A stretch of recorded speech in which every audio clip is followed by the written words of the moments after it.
Hi, my name's Phil. I like talking about politics. In this video, I'd like to discuss what the Conservatives are going to leave of HS2 in terms that render the entire project an expensive joke. But first, if you'd like to be notified of daily news and politics, please subscribe to the channel. Right, so really quick on this, but I just couldn't help myself. Rishi Sunak seems to be hedging his bets when it comes to explaining his HS2 strategy. I mean, he was an investment banker, so I guess hedging comes naturally to him. We know that the government are not proposing to actually complete HS2.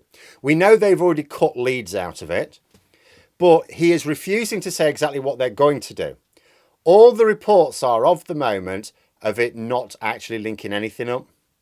Now, being clear, what it was supposed to do, it was supposed to boost high-speed rail capacity between Manchester, Leeds, Birmingham and London.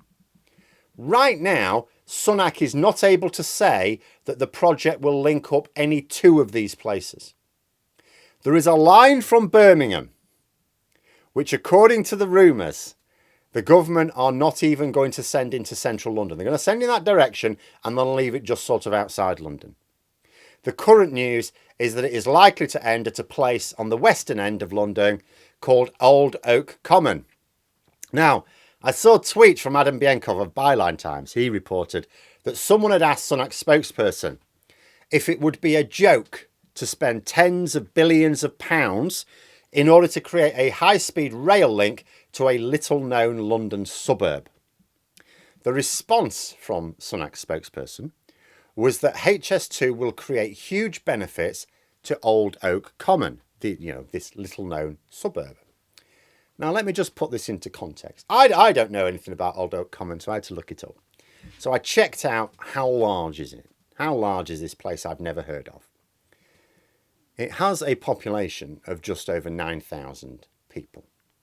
Now, for reference, although I don't think people really need context for a population that size, you know that's small. The village I grew up in, very nice village called Armthorpe on the outskirts of Doncaster, was a mining village when I grew up, not so much anymore. That has a population of just over 14,000.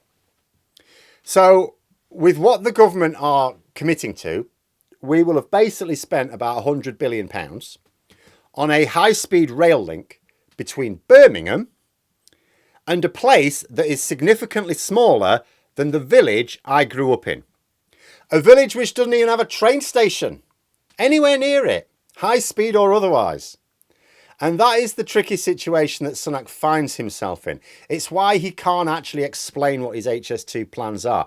He can't obviously just say, yeah, HS2 is going to go from Birmingham to Old Oak Common. That's basically it. Because that would be a spectacular waste of money. But he fears committing to the project as originally intended or anything like it because the costs are going up quite a bit. The Conservatives are blaming inflation, which certainly will be adding to the ballooning costs. Although I reckon letting Tories sell homes to the government with money from the project probably didn't help. You know, the likes of Andrew Bridgen, Boris Johnson's dad did that as well. But this is now a huge political headache. The project has been in the works basically since Labour were last in power. But it was the Conservatives who ultimately took it on. In fact, if I think about it now, I think this is the only infrastructure project that the Conservatives have had running throughout their entire time in office. Can't think of anything else.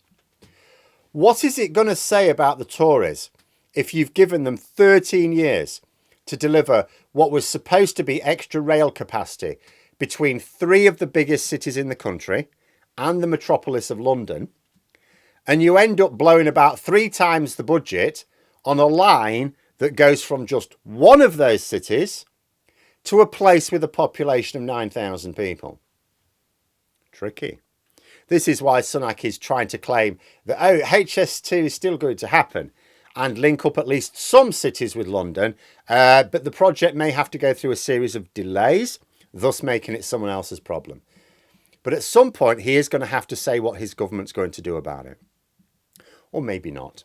As I discussed earlier, if he does call an election next week, then it might be that the press are more interested in lots of other things and he can modify his plans in a very ambiguous way in the manifesto. But there we are. Those are my thoughts. Let me know yours in the comments below. Hope you found the video interesting. If you did, please click the like button. And if you'd like to support the channel further, the join button for memberships. And until next time, I'll see you later.